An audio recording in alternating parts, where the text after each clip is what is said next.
Hey friends, welcome back to the garden.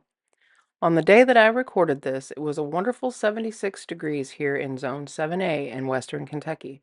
So Mr. Goose and I are going to check out the onions and get up to the big garden to go ahead and get some things planted. I waited a few days before I checked on these onions, and I am really pleased with the amount that I see popping up now. I wasn't so sure because the bulbs weren't so great, but overall they look pretty good. The big task for today in the big garden is getting these Napa cabbages, bok choys, and kale in the ground.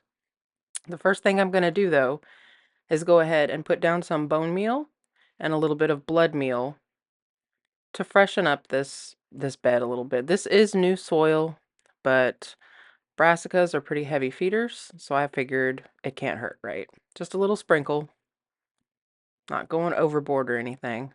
And then I'm going to gently rake it into the soil just so that it's not sitting directly on the top. And you'll see here that when I start raking, I stop and I kind of go around something, a couple somethings actually. Well, last year I had planted borage in my garden, and I planted borage about 10 feet from here. Well, it turns out borage really does spread like wildfire because I have borage popping up everywhere in my garden. So I think I'll just be planting around the borage this year. So I went ahead and got everybody placed and put my plant markers in. They were overdue for getting in the ground. Everything was pretty root bound. And I was going to use this hoop set because we have cabbage moths really badly here. But I decided to go ahead and go with the larger set that I had, and I'm glad I did because it was like the perfect width for my bed. I did come up short on one piece of cloth, so I had to double up and kind of overlap them in the middle for full coverage, but I think it'll do the job keeping those little critters off my cabbages. Nobody wants to do all that hard work just to have it eaten by the caterpillars. I had plenty of time on this day, so I decided to go ahead and top off some of my felt pots and get some sugar snap peas in the ground. It might be a little late, but I'm going to give them a shot. Maybe they'll get a little bit of peas on them before it gets too hot here. In western Kentucky, usually we don't get much of a spring. It goes from being like mid 70s and next thing you know it's 90. There's no in between. But I go ahead and I put 3 of these per pot. I have a little climbing trellis in it, and I have another pot identical to this across the garden. I ended up doing the same thing in, but I only did 2 of the cells, and in the other 2 cells, I planted something else.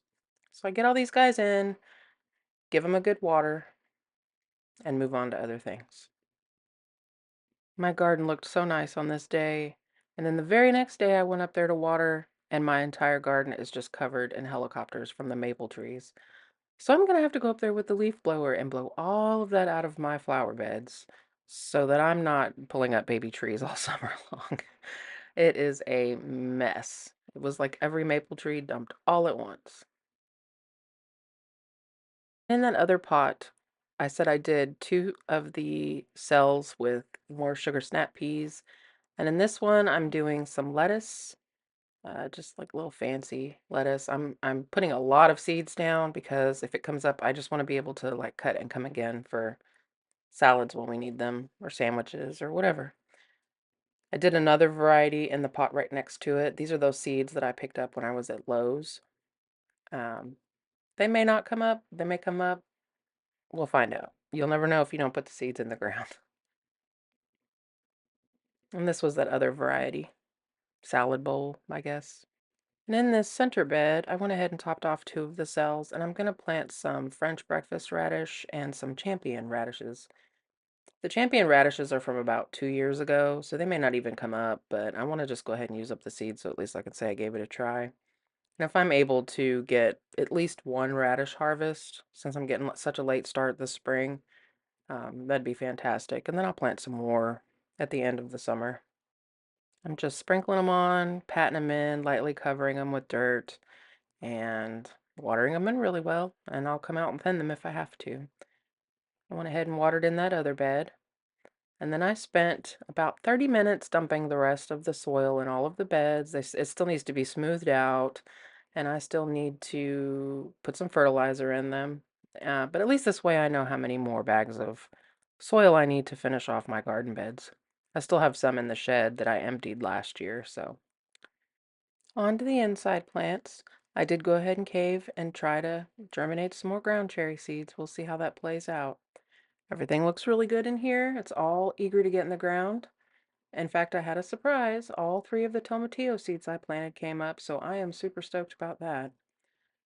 My cucamelons that I repotted last week, not only did they get really happy about having their own pots, but I had to give them skewers because they wouldn't stop trying to hold their neighbors' hands. How rude. But yeah, didn't lose any flowers and everything looks great. So that's all I have for you guys this week. Until next time, happy gardening.